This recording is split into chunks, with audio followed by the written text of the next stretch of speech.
And in the case of Israel, it's particularly so. They're particularly dependent on the U.S. So Israel has essentially told them you can't settle in E1. And they don't like it, but you got to listen to the Godfather. Actually, what they're doing is sort of sneaking their way around it, hoping the Godfather, now Obama, won't notice or pretend not to notice. So they just built a big police station in E1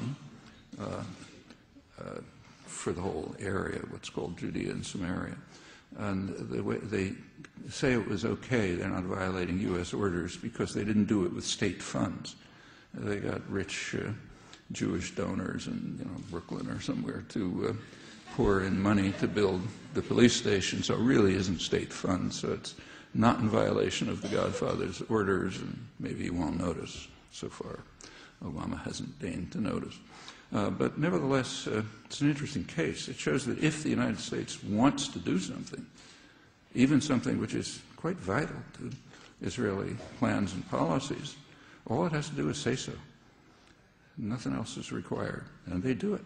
It's case after case of it. This is one interesting one, which is significant if we want to think about what we should be doing. Well,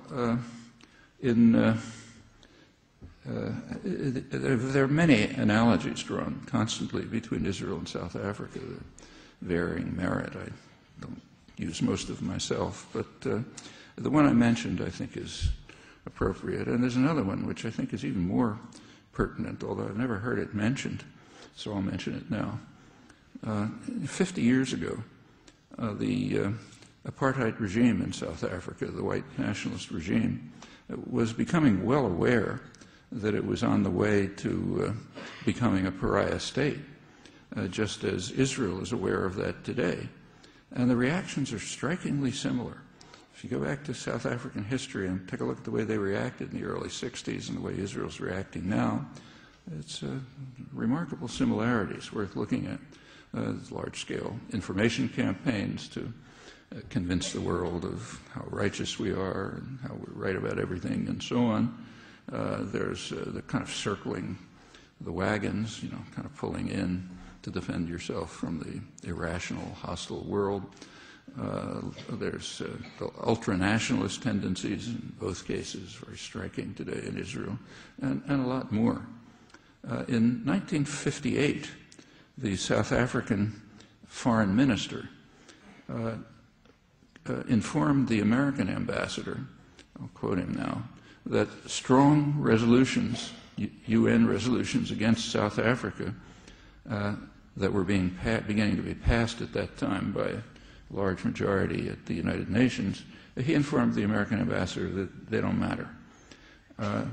Here's what he said. He said, "What matters more than all other votes put together is the position of the United States in view of its predominant position of leadership in the Western world," meaning you guys are the Don and the other Western countries shine your shoes, and as long as we have your vote, we don't really have to worry much about anything else, certainly not the third world, forget about them, former colonial countries. Well, what he was saying is there's really only one vote at the United Nations, and that's an observation that gained a lot more force in the following years, in fact, dramatically so. The history of the relation between the United States and the UN is very revealing. Worth taking one index, as many, is just vetoes. That's the strongest way to violate a UN resolution, is to veto it. And not everyone has the capacity to do that, but a couple of countries do, 5. In the early days of the United Nations, the U.S. government was very supportive of the UN, thought it was terrific, best thing since chocolate cake. The reason was that U.S. domination of the world was so overwhelming that the states in the UN had to do everything the U.S. wanted. There was just no choice. So the U.S. could turn the UN into a weapon against the Soviet Union, its main enemy. And you could pass all sorts of strong resolutions against the Russians, and everybody would obediently vote. So in the early days of the UN, the Soviet Union was vetoing lots of resolutions. And that had an interesting consequence in the Western U.S. and British intellectual communities.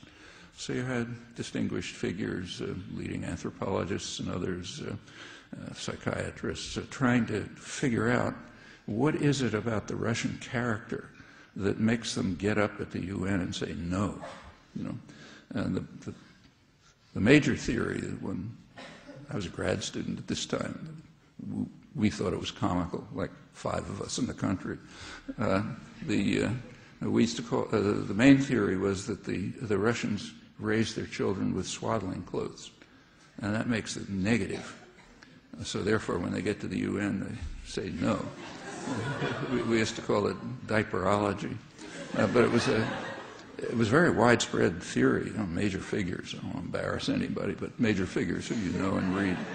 But in the 50s, it began to change a little. First of all, the industrial countries began to recover from the war, so it became a little more varied. And then decolonization set in. Decolonization didn't really free the colonial countries, but it gave them a degree of independence. And they acted on it. There was a non-aligned movement and so on. And by the mid-60s, the UN was not strictly under U.S. control. And attitudes totally changed. Up till 1965, the UN was a darling. The U.S. never vetoed anything. From 1965 on, the vetoes began. If you take the period from 65 till the present, the U.S. is way in the lead in vetoing Security Council resolutions. Britain is second, and the other 3 are not even within shouting distance. And it makes sense. The UN was no longer under control. In fact, the U.S. went out of its way to destroy major sectors of the UN, like UNESCO and UNCTAD, the Development Agency, and so on. That's what the South African ambassador was already recognizing that in 1958. He said, look, there's only one vote at the UN, yours, and what the other guys do doesn't make any difference. And that became radically more so in the years that followed. On issue after issue, not just Israel, the U.S. votes essentially alone. Not always. Israel usually goes along. Sometimes there's a Pacific island, you know, Palau or something. But sometimes the U.S. can't even bring them along. So last year, for example, there was a vote at the General Assembly to put some controls on the arms trade. The arms trade is killing millions of people around the world. It was supported almost unanimously. The U.S. voted against it, but not alone. Israel wouldn't go along this time. It was too much, or even Palau. But Zimbabwe went along. So it was the U.S. and Zimbabwe against the world on that. That was too embarrassing to report, so you have to look up the UN records to find it out. But this is true on issue after issue. The U.S. and Israel are usually alone on Israeli-related issues, but it's not unique. It has to do with our role in the world, worth understanding. And the South African minister 50 years ago, he understood it very well. And as you see, you take a look at the history of South Africa, you see how it worked out. The U.S. continued to support the apartheid regime, even in the late 70s. By the late 70s, opposition was becoming pretty widespread. Corporations were beginning to pull out, or following the Sullivan principle, as it was called, which, you know, the first boycotts began. I think the first one here was in Hampshire College in 1977, and then they spread elsewhere. By the 1980s, Congress was passing resolutions calling for an end to aid to South Africa.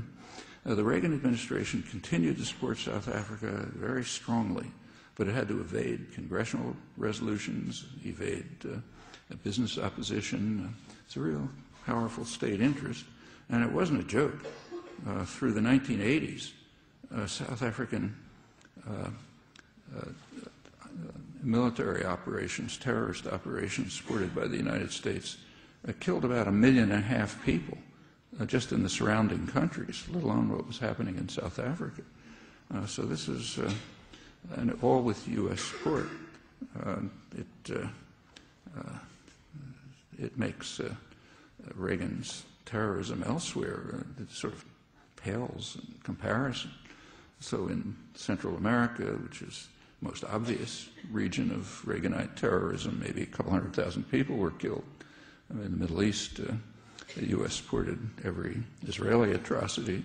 The worst of them was actually the worst of the 5 Israeli invasions of Lebanon. Every one of them was awful, but the worst was in 1982 with the strong support of the United States that killed maybe 15 to 20,000 people.